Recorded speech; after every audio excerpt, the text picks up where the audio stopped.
Chapter 11. It wasn't. I told myself that night that I didn't think Fordwin knew what he was talking about. Tarek Delaney had killed the Black Plague lady, so clearly he knew what he was on about. And from the way Damon told the story, it sounded like Tarek hadn't actually surpassed Fordwin so much as been in the right place at the right time. Therefore, it stood to reason that Fordwin, still considered a strong sorcerer, knew what he was talking about when he said the only way to suppress dark magic was to kill the sorcerer. However, motivated by the simple fact that I didn't want to die, I was determined to try anyway. I spent most of the day in my room, watching as people strode to and fro. Whoever had set the castle to sleep, no one seemed to know what else they had done, and why.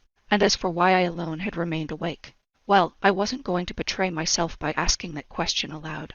I feared that the Cormeal would return to my room again, but as the day passed with no sign of them, I gave up on my secrecy and started sneaking glances at the 2 books I had borrowed.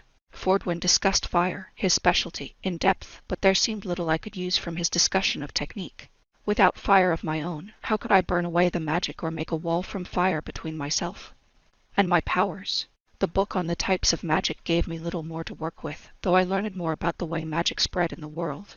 No one, it seemed, knew how to predict where a sorcerer would be born, or what their powers would be. Extensive charts showed the attempts to link sorcerers and types of powers to different demographics, but none seemed to have been successful. Sorcerers were born to non-magical parents. There was not a single report of a sorcerer being born to sorcerer parents all over the world.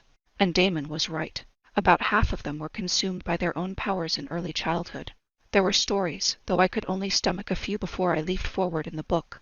There was a reprieve from sadness in the chapter about the origins of human myths. Werewolves, the book claimed, were nothing more than druids, though no one seemed to know why the legends always seemed to settle on wolves instead of bears or hawks, the other to most common animal forms used by druids. Vampires, meanwhile, were either nothing but hysterical imaginings, or genuine stories from a few sorcerers who attempted ever darker means to increase their power, including drinking human blood. Eyes wide, I flipped forward. Water, ice, fire, stone, plants. The list of specialties was many and varied, with many entries showing up under multiple categories, with author's notes to the effect that, yes, an affinity for river waters could be considered distinct from an affinity for water in general, and so on.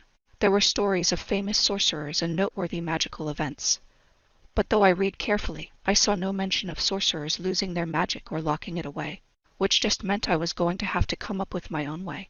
Again, I waited for the castle to quiet itself and opened the door to my room. The rogue sorcerer had woven their same spell again. I considered going to the Cormeal to tell them that.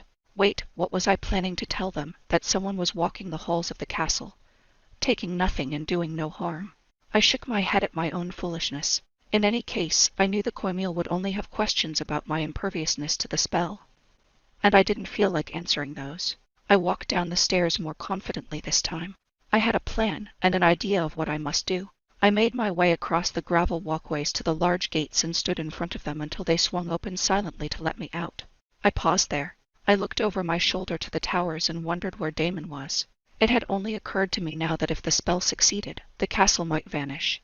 I might never see Damon again, or get to say goodbye. I looked at the bench where we had sat that morning, and rubbed at my eyes. Best to get it over with. This was the only way forward, and I knew it. I turned and headed out into the waving grass. I was crying as I knelt down in the starlight. Now that we came to it, I was cutting something out of myself that had been important all my life. I wasn't just taking myself away from Tarek Delaney and the Cormeal with this, but also from everyone who had tried to shield me over the years. Sarah had sacrificed herself for my magic. How many others had done the same? No one would have to in the future, I resolved. The only thing I had to work with to take my power was my power itself, and that was hidden behind Maggie's spell of ice. I laid my palm over my heart and felt the blood pulsing strong within me. My power was there, underneath whatever tracery she had laid in my veins. I pictured Akihito's chair disintegrating into dust. If I could do it to the chair, surely I could do it to Maggie's spell, too. After all, the spell only stood between my power and the outside world, didn't it? That meant I could eat away at it as poison ate away at a glass vial. I closed my eyes and tried to picture it, a layer of ice inside my chest, wearing away like snowbanks in spring. She had said, what had she said? That I wouldn't be able to harm anyone. And I wasn't going to, I thought.